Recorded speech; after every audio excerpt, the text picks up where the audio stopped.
Next topic है tumours of small intestine.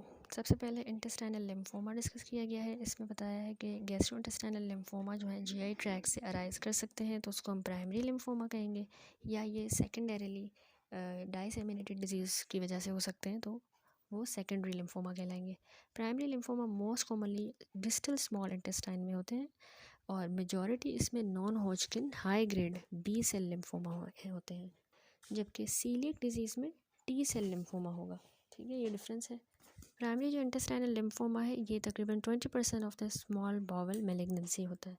ये ज़्यादातर उन पेशेंट में जिनको सीलियक डिजीज़ होती है, HIV एड्स या कोई और इम्यूनो डेफिशिएंसी स्टेट, उनमें ये लिम्फोमा होते हैं। ठीक है, मोस्टली बी सेल ओरिजिन के होते हैं, लेकिन सीलियक डिजीज़ में जैसे हमने डिस्कस किया था कि इंटेरोपैथी एसोसिएटेड टी सेल लिम्फोमा होता है। तो क्लिनिकल फीचर में इसमें पेशेंट को एब्डोमिनल पेन होगा, जो डेवलपमेंट ऑफ लोकलाइज्ड और नोडुलर मास, उसकी जो डेवलपमेंट हो रही है उसकी वजह से ये कोली के एब्डोमिनल पेन होगा। ठीक है, क्योंकि वो मास ग्रो कर रहा है, वो डेवलप कर रहा है नैरो इंटेस्टाइनल लुमेन में, तो उसके नतीजे में पेरी अम्बिलाइकल पेन होगा। और ये पेरी अम्बिलाइकल पेन खाना खाने से और ज़्यादा वर्स होगा। ठीक है, आफ्टर ईटिंग।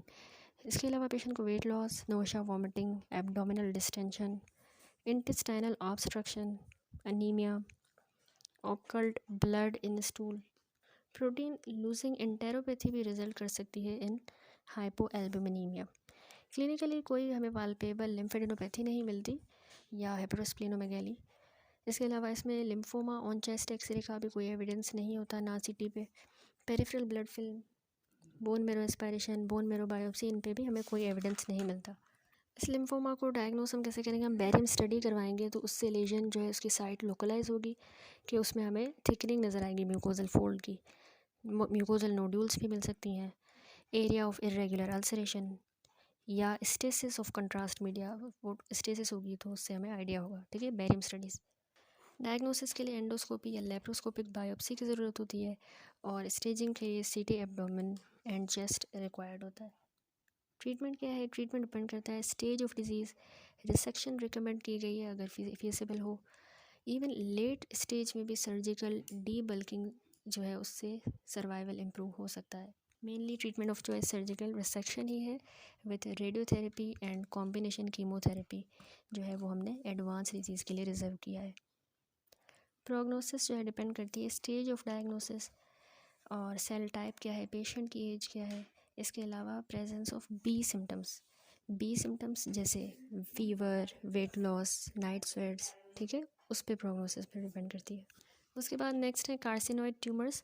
कार्सिनोइड ट्यूमर जो है ये इंटेरोक्रोमोफिन सेल्स जो होते हैं, APUD cells, argentaffin APUD cells of the intestine, और ये 10% of the small bowel tumour जो है वो कार्सिनोइड ट्यूमर होते हैं। ठीक है, ये सेरोटोनिन सिक्रीट करते हैं और उनके प्रिकर्सर्स को सिक्रीट करते हैं। ठीक है, सेरोटोनिन मोस्ट कॉमन जो इसकी साइट है वो टर्मिनल इलियम, अपेंडिक्स पर और रेक्टम में ये जो है होते हैं carcinoid tumour, most commonly terminal ileum, appendix और रेक्टम, और सेरोटोनिन को ये सिक्रीट कर रहे हैं। क्लिनिकली मोस्ट जो कार्सिनोइड ट्यूमर है एसिम्प्टोमेटिक ही होते हैं जब तक कि इनमें मेटास्टेसिस नहीं हो जाती।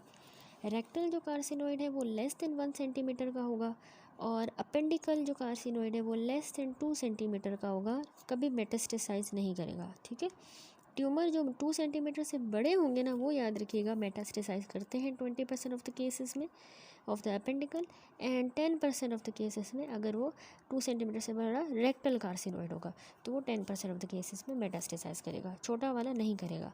कार्सिनोइड जो ट्यूमर होते हैं अपेंडिक्स के, ये अक्यूट अपेंडिसाइटिस की तरह प्रेजेंट कर सकते हैं।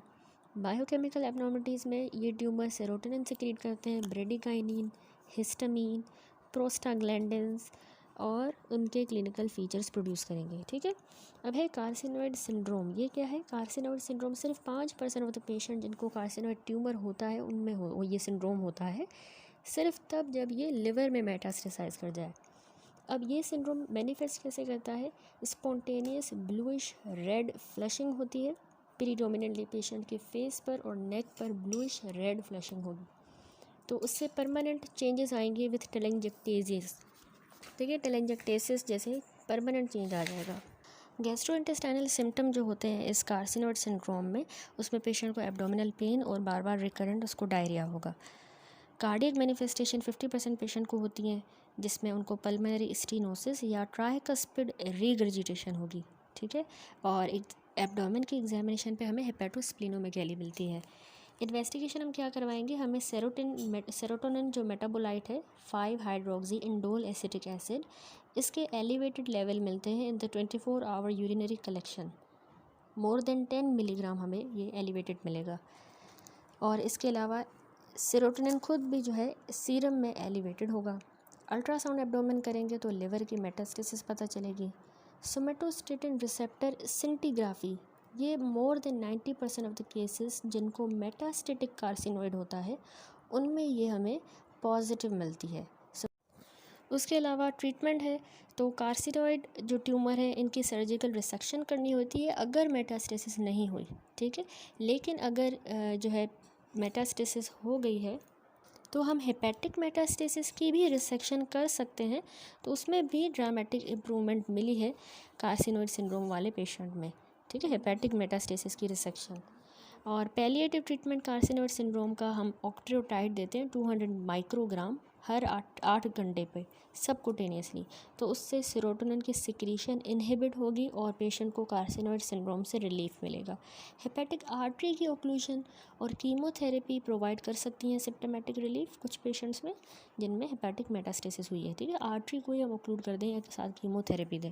लास्ट में ये चार्ट बना हुआ है जिसमें clinical feature of carcinoid syndrome को इसने समराइज़ किया है कि स्मॉल बाउल की ऑब्स्ट्रक्शन हो जाती है ट्यूमर मास की वजह से, इंटेस्टाइनल इस्कीमिया होती है क्योंकि मिजेंट्रिक इनफिल्ट्रेशन हो जाती है, या वेजोस्पाज्म की वजह से जो है ना इंटेस्टाइनल इस्कीमिया होता है। इसके अलावा हेपेटिक मेटास्टेसिस की वजह से पेन, हेपेटोमेगैली और जॉन्डिस होगी, पेशेंट को फ्लशिंग और वीजिंग होगी, डायरिया होगा, कार्डियक इन्वॉल्वमेंट की वजह से उसको ट्राइकस्पिड रीगर्जिटेशन या पल्मोनरी स्टेनोसिस होगी, तो आगे जाके हार्ट फेलियर हो जाएगा। इसी तरह फेशियल टेलेंजेक्टेजियाज हो जाते हैं, पहले ब्लूइश रेड फ्लशिंग होगी फिर टेलेंजेक्टेजिया, ठीक हो गया। ये कंप्लीट हुए हमारे ट्यूमर्स ऑफ